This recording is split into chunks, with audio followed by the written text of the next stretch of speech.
UPSC परीक्षा IAS में कृतिका मिश्रा ने चयनित होकर कानपुर का गौरव बढ़ाया। कृतिका मिश्रा ने समस्त चयनित प्रतिभागियों में 66वीं व हिंदी विषय को लेकर देश में प्रथम स्थान अर्जित किया है।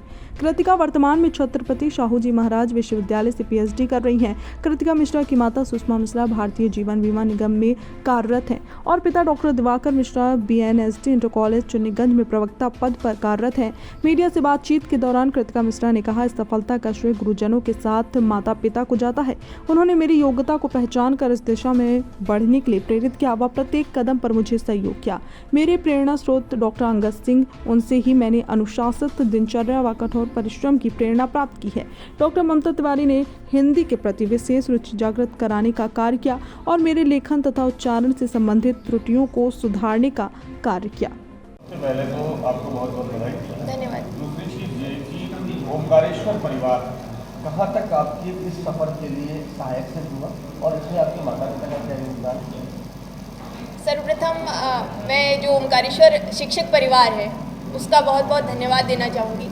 आरंभ से ही डॉक्टर अंगद सिंह जी ने अनुशासन का जो पाठ पढ़ाया, समयबद्धता का, समय के साथ कार्य करना और पूरी मेहनत से कार्य करना, किसी कार्य को अधूरा न छोड़ना, ये सब कुछ आदरणीय डॉक्टर अंगद सिंह जी ने सिखाया। किस तरह से मैनेजमेंट करना है। छात्र संसद के प्रधानमंत्री के रूप में मुझे बहुत कुछ सीखने को मिला डॉक्टर अंगद सिंह जी से। और उसके बाद आदरणीय गीता मिश्रा जी, जो आज हमारे बीच नहीं, लेकिन आज अगर वो होती तो निस्वार्थ भाव से मुझे लगता है सबसे ज़्यादा वो प्रसन्न होती। एक माँ की तरह उन्होंने हमेशा मुझे समझाया सही क्या है, गलत क्या है और हमेशा मार्गदर्शन दिया। समस्त शिक्षक परिवार जहाँ भी कोई भी समस्या आई वहाँ पर मेरा सहयोग किया। संस्कृत विषय हो, गणित विषय हो और विशेष रूप से हिंदी, सभी विषयों में मुझे लगता है अगर ये शिक्षक ना होते तो मेरा जो स्तर है वो बहुत नीचा होता। उनके ही कारण मुझे लगता है ये सफलता प्राप्त हुई है और आज मैं ईश्वर से पहले अपने समस्त गुरुजन का बहुत बहुत धन्यवाद देना चाहूँगी। हिंदी माध्यम की विद्यार्थी काफ़ी क्लिष्ट भाषा भी है, जैसा कि कहा जाता है अंग्रेजी की अपेक्षा। क्या कहना चाहेंगी जो अन्य विद्यार्थी हैं और इस क्षेत्र में आगे बढ़ रहे हैं उनके लिए? हिंदी एक वैज्ञानिक भाषा है। क्लिष्टता तो नहीं कहा जाएगा, लेकिन एक शोधित भाषा है। आरंभ से ही जो भारतवर्ष की भूमि है वहाँ हिंदी जैसी भाषा पाली प्राकृत से होते हुए यहाँ उद्भव हुआ है इसका।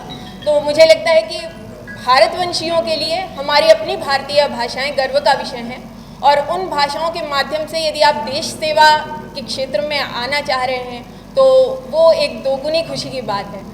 कहीं भी ऐसा नहीं है जैसा मार्केट में कहा जाता है कि हिंदी माध्यम या भारतीय भाषाओं के संदर्भ में यूपीएससी की तरफ से किसी तरह का कोई भेदभाव होता है। ये पूरी तरह से अनर्गल बातें हैं। आप पूरे कॉन्फिडेंस के साथ भारतीय भाषाएं, चाहे मराठी हो, गुजराती हो, तमिल भाषा हो, साउथ की भाषाएं हो या फिर हिंदी भाषा हो, अपनी भाषा में अपनी तैयारी करिए, अपनी शिक्षा पूरी करिए। और मुझे लगता है कि जितने भी संस्थाएं हैं उन्हें भी आगे आना चाहिए भारतीय भाषाओं के पुष्पन पल्लवन के संदर्भ में। वार्षिक रणनीति तैयार कर लें और उसके बाद फिर उसको मासिक और दैनिक में कन्वर्ट कर लें। प्री, मेंस और इंटरव्यू, ये 3 चरण होते हैं यूपीएससी परीक्षा में। तीनों की कॉम्प्रिहेंसिव एक साथ तैयारी करनी चाहिए और जिस भाषा में आपकी अभिव्यक्ति अच्छी हो उस भाषा को ही अपना माध्यम बनाना चाहिए।